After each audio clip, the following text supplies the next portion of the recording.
এরকম জলের মধ্যে ডুবে আছে, জলটা ব্যবস্থা করেন, এরকম কি করে কত এরকম কষ্ট করে থাকবো বাচ্চা কাচ্চা নিয়ে।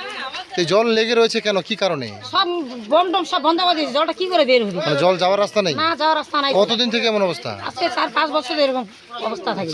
স্থানীয় গ্রাম পঞ্চায়েতকে জানিয়েছিলেন? হ্যাঁ জানিয়েছিলাম তো, ওরা বলতে কিছু বলতেছে না, কি করবো, আসতেছে না ওরা।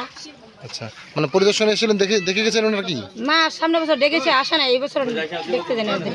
আচ্ছা, আপনার বর্ষা এখন শুরুই হয় না, তাতে আপনাদের এমন অবস্থা? তাহলে ওরকম আপনার বলে কি করে তাহলে এরকম বাচ্চা নিয়ে থাকবো? কোন জায়গা এটা? বাতলাগস। আচ্ছা, আপনাদের কি বাড়িতে ভিতরে জল ঢুকছে? হ্যাঁ, বাড়িতে ভিতরে ঢুকছে তো। রান্না বান্না দেখেন, রান্না বান্না সব রান্না বান্না করতে পারছেন না? না, করতে পারছি না, কি করে রান্না বান্না, ঘরটা সব তো ডুবে যাবে, আর বাথরুমে সব ডুবে গেছে, কি করে রান্না বান্না করবো? তারা এই তো জঙ্গলে জলের মধ্যে তো ছোট মোটো পোকা টোকা রয়েছে, থাকবে না। কতটা আতঙ্কে রয়েছেন আপনারা? আতঙ্ক তো থাকবে, আতঙ্ক তো আবার শুধু ঘুম আসে না, এরকম আর পুরো আতঙ্ক ঢুকে গেছে। আচ্ছা, কি চাইছেন আপনারা? আপনার চাইছে শুধু জলটা বের হোক, আবার কিছু হয়েছে কি নাম আপনার? সালা। আপনাদের এই জলের এরকম অবস্থা কেন, কি কি কারণে? আমাদের দক্ষিণ পাশে বাউন্ডারি হওয়াতে রাস্তা বন্ধ হয়ে চলে যায়।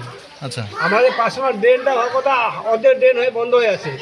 ড্রেনটা কেন আমার জল যাবে না, আমাদের এই অবস্থা পড়ে আছি যে প্রতি বছরে হয়। আজকে 5 বছর যাবো তো গরমে বলছি যে ড্রেনটা আমাদের অর্ধেক হয়ে পড়ে আছে, অর্ধেক ড্রেন পূর্ণ হয়নি এখনো। মানে জল নিকাশির কোনো ব্যবস্থা নেই? না, ব্যবস্থা নেই, ওই অর্ধেক ড্রেন পড়ে আছে, অর্ধেকটা বলবো করবো। প্রশাসনকে জানিয়েছেন? না, প্রশাসন জানি, আমরা পঞ্চায়েতকে বলছিলাম, বলবো ওটা অর্ধেকটা হবে, এখনো হয়নি। মানে এর আগেও জানিয়েছিলেন তাই তো? হ্যাঁ, জানিয়েছি। আজকেও জানিয়েছেন? না, আসলে নেই এখন পর্যন্ত, হয়তো আমাদের এখন ইয়েকে বললাম। আপনার ঘরে এখন বর্তমান কেমন পরিস্থিতি, কি খুব পরিস্থিতি? অবস্থা খারাপ, রান্নাঘরে, বেডরুমে, সব জায়গায় জল, কুয়ার পাড়ে জল ভর্তি, পায়খানা বাথরুম বন্ধ, কতটা অসুবিধা হচ্ছে আপনাদের? খুব প্রচন্ড অসুবিধা হচ্ছে। কি বাচ্চা কাচ্চা নিয়ে কি কি করবো? চাইছেন আপনারা? জল নিকাশি ব্যবস্থা হয়েছে, বাস আমাদের জল নিকাশি ব্যবস্থা হলেই হলো। জল নিকাশির ব্যবস্থা হলে এই জলটা আপনার নেমে যাবে তাই তো? চলে যাবে, হ্যাঁ, যেদিন হোক, আমার কেন, আমার পরিবারের সবাই হবে, পাশাপাশি যারা আছে তাদের সবাই জল বেরোবে। শুধু কি আপনার বাড়িতে জল নাকি পুরো গ্রামে? প্রত্যেক বাড়িতে জল, এই পাশে পুরো বইলে জল।